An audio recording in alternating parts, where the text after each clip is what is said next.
नमस्कार साथियों, स्वागत है आप सभी का आपके अपने यूट्यूब चैनल सक्सेस बाय संस्कृतम में। मैं हूं योगेश पांडे और आज हम पढ़ रहे हैं आचार्य बाणभट्ट के द्वारा विरचित एक गद्य काव्य जिसका नाम है कादम्बरी। जी हाँ, यदि आप संस्कृत की किसी भी प्रतियोगी परीक्षा की तैयारी कर रहे हैं तो आपके लिए यह ग्रंथ बहुत ही महत्वपूर्ण है। तो आप यह वीडियो अंतिम तक जरूर देखिएगा। सबसे पहले कादम्बरी में जो महत्वपूर्ण बिंदु हैं जिनसे जो कि परीक्षा में पूछे जाते हैं, ऐसे महत्वपूर्ण बिंदुओं के ऊपर हम चर्चा करते हैं। जैसे कि कादम्बरी एक गद्य काव्य है और कादम्बरी कथा के अंतर्गत आता है। जो गद्य काव्य में बहुत सारे भेद होते हैं, उन भेदों में कादम्बरी जो है वह कथा के अंतर्गत आती है। इसके बाद इसके जो रचयिता हैं वह आचार्य बाणभट्ट हैं।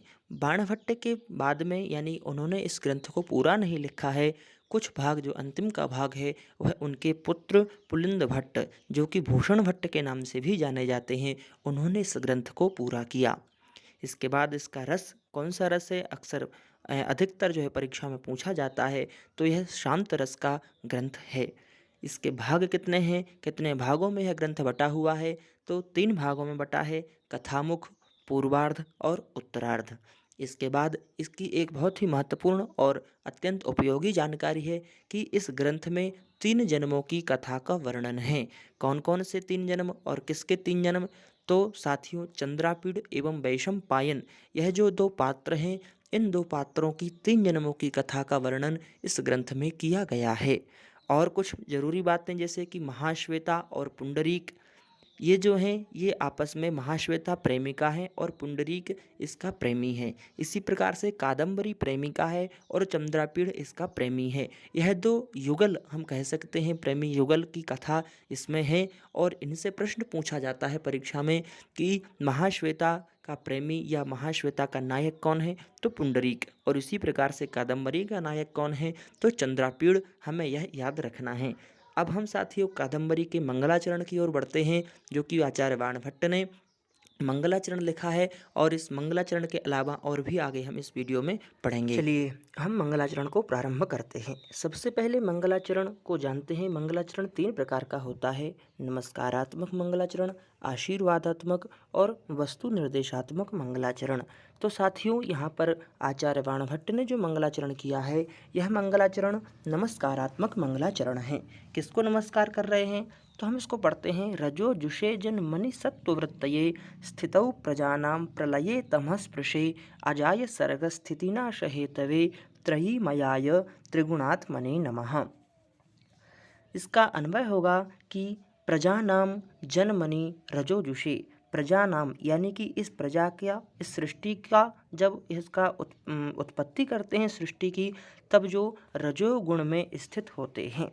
प्रजानाम जन्मनि रजोजुषे और स्थितौ सत्ववृत्तये यानी कि जब इसका पालन करते हैं तब यह सत्वगुण वाले होते हैं।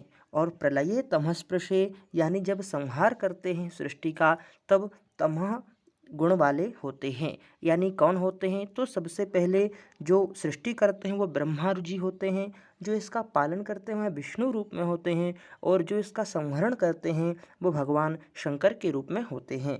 इस प्रकार से जो तीनों कालों में अलग अलग सर्ग स्थिति नाश हेतवे कहा है, यानी उत्पत्ति करना, पालन करना और नाश करना, इन तीनों कार्यों के जो कारण हैं, ऐसे त्रयीमयाय त्रिगुणात्मने यानी कि ब्रह्मा विष्णु और महेश्वर, इन 3 स्वरूपों से युक्त, अथवा कह सकते हैं त्रिगुणात्मने यानी कि तीनों गुणों से युक्त, सत्व रज और तम, इन तीनों से, अथवा कहें तो यहाँ पर तीनों वेदों से युक्त यानी कि ऋग यजु और साम से युक्त, अजाय, अजाय कहा है यानी कि जो जन्म रहित है, जिसका जन्म नहीं होता है, ऐसे ईश्वर को नमस्कार है। त्रिगुणात्मने, त्रयीमयाय त्रिगुणात्मने अजाय नमः। इस प्रकार से जो परमात्मा परब्रह्म जो ईश्वर हैं, उनको आचार्य बाणभट्ट नमस्कार करते हैं। एक बार फिर से हम इसके अर्थ को देखेंगे कि प्रजानाम जन्मनि सत्ववृत्तये, इस सृष्टि की उत्पत्ति के लिए, जन्म करने के लिए जो रजोगुण में स्थित यानी ब्रह्मा जी हैं उनको प्रणाम करते हैं। इसके बाद स्थितौ सत्ववृत्ते यानी इसका पालन करने में जो सत्व गुण वाले होते हैं यानी विष्णु भगवान, उनको प्रणाम करते हैं। फिर प्रलये तमः स्पृशे यानी कि जब इस सृष्टि का प्रलय करना होता है, नाश करना होता है, तो जो तमः स्पृशे यानी तमोगुण से जो युक्त भगवान शंकर जी हैं उनको प्रणाम करते हैं। और सर्ग स्थिति नाश हेतवे यानी कि सर्ग उत्पत्ति करना, स्थिति यानी उसका पालन करना और नाश, इन तीनों कार्यों के जो कारण स्वरूप हैं ऐसे त्रयीमयाय या फिर तीनों वेदों से युक्त जो हैं ऐसे भगवान जो हैं अजाय यानी जिनका जन्म नहीं होता, ऐसे त्रिगुणात्मने जो कि तीनों गुणों से युक्त हैं, ऐसे ईश्वर को नमस्कार है। यानी कि ब्रह्मा विष्णु महेश इन तीनों देवताओं को यहाँ पर आचार्य बाणभट्ट ने नमस्कार किया है। इसके बाद जो दूसरा श्लोक है यहाँ पर भी है भगवान शंकर को ही नमस्कार कर रहे हैं। जैसे जयंती वाणासुर मौलिलालिताः दशास चूणा मणिचक्रचुम्बिनः सुरासुराधीश शिखांतशायिनो भवच्छिदस्त्रम्बकपादपांसवः। जयंती, सबसे पहले हम इसके अन्वय को एक बार समझेंगे कि बाणासुर मौलिलालिताः, बाणासुर मौलिलालिता यानी कि जो बाणासुर जो दैत्य है उस दैत्य की मौली यानी कि जो मुकुट है, उस मुकुट वह जहाँ पर सुशोभित होता है ऐसी। और दशास चूड़ामणि चक्र चुम्बिनः यानी 10 सिर वाला जो चूड़ामणि चक्र है यानी कि 10 सिर का जो मुकुट समूह है या चूड़ामणि समूह हम जिसको कहते हैं, चक्र यानी समूह, मणियों का जो समूह है वह मणि समूह, 10 सिरों के मणि समूह जो है वह जहाँ पर चुम्बन करता है या जहाँ पर अपने मणि चक्र को स्थापित करता है ऐसा। और सुरासुराधीश शिखांत शायिनः, सुर का मतलब देवता और असुर यानी राक्षस, तो सुर और असुर के जो अधीश यानी इनके भी जो स्वामी होते हैं, देवता और दैत्यों के स्वामियों के सिर के समीप शिखांत शायिनो, शिखांत शायिनो सिर के समीप रहने वाली, और भवच्छिदः यानी संसार के इन समस्त प्रकार के दुखों का नाश करने वाले जो त्र्यंबक पाद पांसवः, भगवान शंकर के पाद पांसवः यानी चरण धूलि, त्र्यंबक यानी भगवान शंकर 3 नेत्र वाले जो हैं ऐसे त्र्यंबक, पाद पांसवः यानी चरणों की धूलि, पांसवः यानी रेणवः जो धूलियाँ हैं, उन धूलियों की सदा जय जयकार हो। जो कैसी हैं तो बता रहे हैं, बाणासुर मौलिलालिताः, बाणासुर के मुकुटों से सुशोभित, दशास चूड़ामणि चक्र चुम्बिनः, रावण के 10 सिरों जहाँ पर स्थापित हैं या जहाँ पर रावण के जो 10 सिर वह सुशोभित हो रहे हैं, और देवताओं के और असुरों के जो स्वामी हैं उन स्वामियों के सिर के समीप रहने वाली, और संसार के हम सभी मनुष्यों के समस्त प्रकार के दोषों या दुखों का नाश करने वाले जो भगवान शंकर के पाद की चरणों की जो धूलियां हैं उनकी जय जयकार हो। इस प्रकार से भगवान शंकर के चरणों की यहाँ पर वंदना की है दूसरे श्लोक में।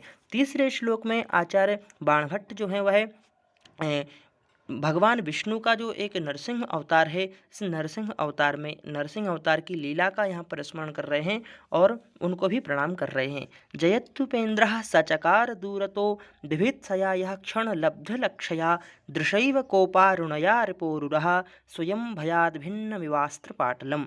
क्या कहते हैं, एक बार फिर से हम इस श्लोक को पढ़ेंगे। जयत्युपेन्द्रः सचकार दूरतो बिभित्सया यः क्षणलब्धलक्षया दृशैव कोपारुणया रिपोरुरः स्वयं भयाद भिन्नमिवास्त्र पाटलम।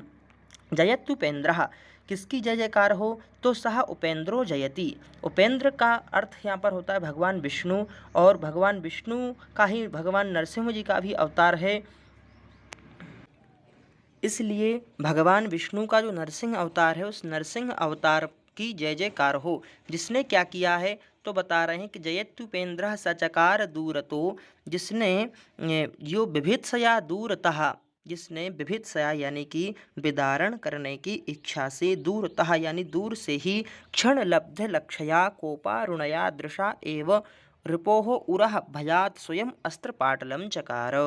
क्या किया, जिन्होंने जो भगवान विष्णु के नरसिंह अवतार हैं उनकी जय जयकार हो। क्यों हो? तो कह रहे हैं कि यो विभित्सया दूरतः, जिन्होंने विदारण करने की इच्छा से, विभित्सया यानी विदारण करने की इच्छा से, दूरतः यानी दूर से ही, अल्प क्षण में लक्ष्य को प्राप्त करने वाले, क्षण लब्ध लक्ष्या यानी कुछ ही अल्प क्षण में लब्ध लक्ष्या लक्ष्य को प्राप्त करने वाले, कोपारुणया यानी कि अत्यधिक क्रोध के कारण, और क्रोध के कारण जिनके लाल नेत्र हैं, ऐसे भगवान नृसिंह ने दृशा एवं यानी अपनी आँखों से ही, इस प्रकार से आँखें जो उनकी क्रोध के कारण लाल हो गई हैं, कि ऐसी आँखों से शत्रु को रिपोहो उरहा स्वयं भयाद भिन्न विवास्त्र पाटलम, उसको विदारण करने के भय से, विदारण करने की इच्छा से या भय से स्वयं रुधिर के समान लाल वर्ण बना डाला। ऐसे भगवान जो नरसिंह भगवान हैं, भयाद भिन्नम विवास्त्र पाटलम, या कह सकते हैं कि हिरण्यकशिपु ने उनके भगवान के डर से, भगवान नरसिंह के डर से स्वयं को जो है लाल, रुधिर के समान लाल वर्ण बना डाला। इस प्रकार से जो भगवान नरसिंह हैं उनको वह बाणभट्ट जो है वह प्रणाम कर रहे हैं। इसके बाद जो चौथा श्लोक है, इसमें नमामि भत्सो शरणाम भुजद्वयम, जो इनके गुरु हैं जिनका नाम है भत्सु, और इन भत्सु नामक जो गुरु हैं इनको यहाँ पर बाणभट्ट प्रणाम कर रहे हैं। नमामि भत्सो शरणाम भुजद्वयम सशेखरैर्मौखरिभिः कृतार्चनम समस्त सामंत किरीट वेदिका बिटंक पीठोल्लुठितारुणांगुली। एक बार फिर से इसका उच्चारण करेंगे। नमामि भत्सो शरणाम्बुजद्वयं सशेखरैर्मौखरिभिः कृतार्चनं समस्त सामंत किरीट वेदिका बिटंकपीठोल्लुठितारुणांगुली। नमामि भत्सो शरणाम्बुजद्वयम्, इसका अन्वय कैसे होगा? तो सशेखरैहि मौखरिभिः कृतार्चनम, सशेखरैहि यानी कि शेखर का मतलब मुकुट है, मुकुटों के साथ में या मुकुटों से युक्त जो मौखरी हैं, मौखरी यहाँ पर क्षत्रिय विशेष जो है, कोई वंश है क्षत्रियों का, जहाँ जो क्षत्रिय वंश विशेष का यहाँ पर वर्णन किया है कि मुकुटों से युक्त जो मौखरी नामक क्षत्रिय वंश हैं, जो कि गुरु का, भर्तृ नामक गुरु का जिन्होंने क्या किया है, कृतार्चनम यानी पूजन किया है। और समस्त सामंत किरीट वेदिका विटंक पीठोल्लुठिता रुणांगुली, समस्त सामंत, समस्त यानी कि समस्त जितने भी उस समय, सकल बोल सकते हैं समस्त का अर्थ, जितने भी वहाँ पर सामंत यानी कि जो राजा लोग हुआ करते थे, उन राजा लोगों, मंडलेश्वर जिनको कहते हैं, संपूर्ण मंडलेश्वर के किरीट वेदिका यानी मुकुट रूप वेदिका जो थे उनके, यहाँ कह सकते हैं वेदिका यानी बड़े बड़े जो उनके भूमंडल थे जहाँ पर वह अपना राज करते थे, ऐसे भूमंडल के या मुकुट रूपी वेदिका के उन्नत प्रदेश पर, उन्नत यानी बड़े बड़े भूमंडल के प्रदेशों पर घर्षण से लाल उंगलियों वाले भत्सु नामक यानी वो जो गुरुजी थे इनके, उन्होंने क्या किया कि बड़े बड़े भूमंडलों पर अपना जो है पराक्रम से उनको जीता, या फिर कह सकते हैं कि उन पर घर्षण करने से या उन जो राजाओं के मुकुटों पर घर्षण करने से लाल उंगलियों वाले, यानी उनकी जो लाल उंगलियां हो गई थी, ऐसे जो भत्सु नामक गुरुजी हैं उनके चरण कमल युग में चरणाम्बुजद्वयम नमामि, ऐसे जो चरण कमल युग में जो थे, युग में यानी दोनों चरण कमलों को बाणभट्ट जो है वह बारंबार नमामि यानी कि बारंबार प्रणाम कर रहे हैं। इसके बाद है सज्जन दुर्जनयोः स्तुति निंदे, यहाँ यानी सज्जन की यहाँ पर स्तुति की जाएगी और दुर्जन का जो है निंदा की जाएगी आने वाले 3 श्लोकों में, जो कि हम अगले वीडियो में पढ़ेंगे। तो इस वीडियो में हमने कौन कौन से श्लोकों को पढ़ा है, क्या क्या उनका अर्थ है, एक बार हम उसको वापस रिवीजन कर लेते हैं, जिससे कि आपका भी रिवीजन हो जाएगा। रजोजुषे जन मनि सत्ववृत्तये स्थितौ प्रजानां प्रलये तमः स्पृशे अजाय सर्ग स्थिति नाश हेतवे त्रयीमयाय त्रिगुणात्मने नमः। सबसे पहले जिसने प्रजा की उत्पत्ति की यानी जो रजोगुण स्वरूप ब्रह्मा जी हैं उनको प्रणाम करते हैं। फिर स्थितौ सत्ववृत्तये, जो इस प्रजा की स्थिति यानी पालन करने में जो सत्वगुण वाले विष्णु स्वरूप हैं उनको प्रणाम। और जो तमः स्पृशे, प्रलये तमः स्पृशे यानी कि प्रलय काल में जो भगवान शंकर का स्वरूप है तमोगुण युक्त, ऐसे सर्ग स्थिति नाश है तभी तीनों कार्यों के जो कारण स्वरूप हैं त्रयीमयायो, तीनों वेदों के स्वरूप और अजाय जो जन्म रहित हैं, ऐसे त्रिगुणात्मने तीनों गुणों से युक्त भगवान ब्रह्मा विष्णु और महेश को प्रणाम करते हैं। इसके बाद में जो दूसरा श्लोक है, जयंती वाणासुर मौलिलालिता दशास चूड़ा मणिचक्रचुंबिनः सुरासुराधीश शिखांतशायिनो भवच्छिदस्त्रम्बक पाद पांसवः।